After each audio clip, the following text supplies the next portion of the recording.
So what we have is a riser cover that requires opening shock to release. Instead of a riser cover that will come released with 5 pounds or less than the force of the unstowing lines.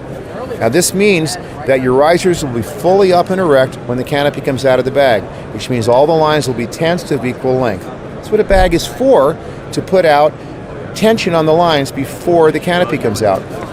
Think of it, if your riser covers are locked down, both of them, and your canopy comes out of the bag, what's holding the slider against the canopy? The pack chop, all right?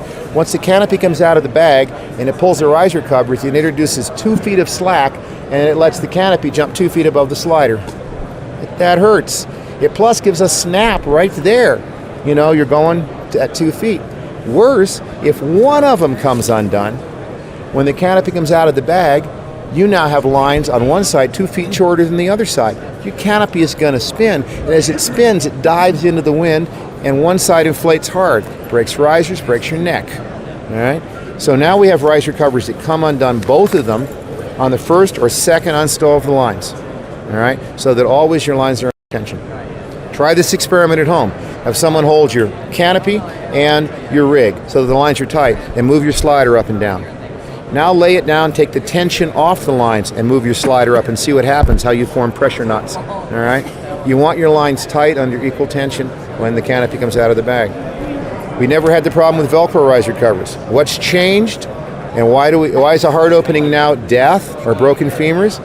I think it's duct-tab riser covers. It's my opinion. There's 3 ways to get hard openings: bad packing, line dump, or uneven lines. So this eliminates uneven lines. Question about the magnetic risers, Bill. Yeah. Is there any concern about people that are using tape-based media in their video flyer? We've taken the magnets. Now I can choose. Magnets come from about 1 Gauss to 120. All right. The show was it Mythbusters took magnets and tried credit cards on them. It took about 80 Gauss to have a problem with the credit card. Ours are far less than that. That's too strong. We've tested these with even pacemakers. It does not affect automatic openers. It doesn't affect Neptunes. All right. We've actually taken raw magnets, stuck into a Neptune now for 6 months, and they just pull it apart every day, and the data has remained fine. A video camera. You can rub these magnets. These are 35 Gauss magnets. You can rub them on the outside of the camera and not affect the videotape inside because of the distance. If you rub them on, a raw videotape on the table, leave them on and rub them on for an hour, some people think it fuzzes the picture. That would be bogus. Yeah. I'll tell you why. Okay, why? When you're dealing with digital video, yeah, you can't fuzz the picture. Either the bytes are there, or the bits are there, or they're not. I don't see any difference. So there is no fuzzing. Yeah. It's either. I see no difference. It's either gone or it's there. Gone or not. It takes about 70 Gauss to erase a digital media device. And it takes a fluctuating field too. What we find out with the credit cards and everything, they're made to be programmed with fluctuating magnetic fields. This is a constant field. So unless you fluctuate it by doing this, just laying the credit card in there doesn't do anything. I think it's important to address the question because a lot of people don't understand, especially people that come from the analog days that just said what you brought up.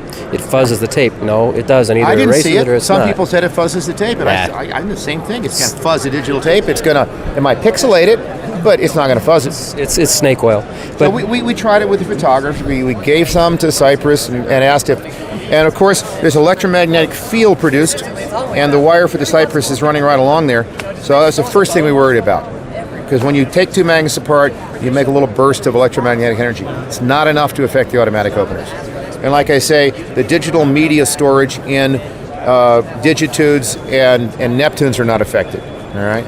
Doesn't affect pacemakers. We have a guy that jumps into land with a pacemaker, and he says, I want to see. He put the rig on. I said, let's go to the hospital and do this. No, he put the rig on. He says, when I go through airport metal detectors, it stops my pacemaker. I can feel it. It doesn't hurt. So put it on, sat there, nothing. So then he took magnets and he started rubbing them on his pacemaker, and we're going, oh, Jesus. And he says, I feel fine.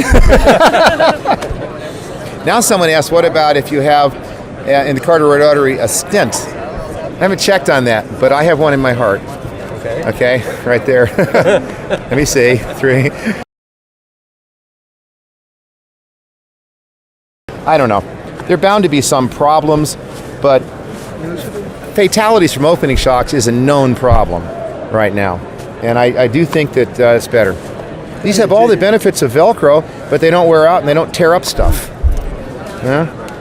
And if you accidentally, see the reason they come undone so easy but they work well, as you're moving around in a free fall, all the little insults it takes, it pops right back, all right? And when it comes open in free fall, they flop right back and close. We've done that experiment many times. The guy will open them, they close right back. So you are very unlikely to come to a situation where you have one riser held down and the other free as the canopy comes out of the bag. You know, look at all the malfunctions from spinning small elliptical canopies. We can go a long way toward eliminating them by making sure the lines are under equal tension. Because I know that pulling down on one side will cause the canopy to spin. I know that. Okay. Well, I think really this is one of the most important things here as far as new products, as stupidly simple as it is. PD tasked me with this 5 years ago when they recognized the problem. Give me a riser cover that unstows with line stows instead of opening shock and still holds. And you see here, the wind can't get at them because we have the cover here. Out here, these are so weak that the wind can blow them open, all right? But tucked in here and over your shoulder, the wind can't get at them. So we had to add this in addition to the magnets to fulfill what PD wanted, under 5 pounds, and still hold. And we've got videos of guys doing every maneuver in the book and they hold. One guy that got killed, we'll show you how hard tuck tabs are. When they examined his rig, the tuck tab was still connected and the riser cover was torn completely off the stitches here. So, yeah. And Bill Coe asked me the question, what's changed since 2000 when hard openings used to bruise you and you go to the chiropractor they kill you, and what's changed is tuck tab riser covers. They've gotten tougher and tougher and tougher. We've had people land without undoing them. And then there's the bag lock. If you have a bag lock with tuck tabs, it's not going to open them. So you have to break away, throw your handle away, grab your risers and pull them free. It takes a lot of time at high speed, you know. With these, bag lock will open them, even with a streamered pilot chute, which is one of the main reasons for bag locks is forget to cock your pilot chute, and the bag comes out lazy and lines blow over it. So we've done that test with these things. They open with a streamered pilot chute and bag lock. Wonderful. Yeah. So a lot of little things. It's a little thing, but it's something that's bugged me for years.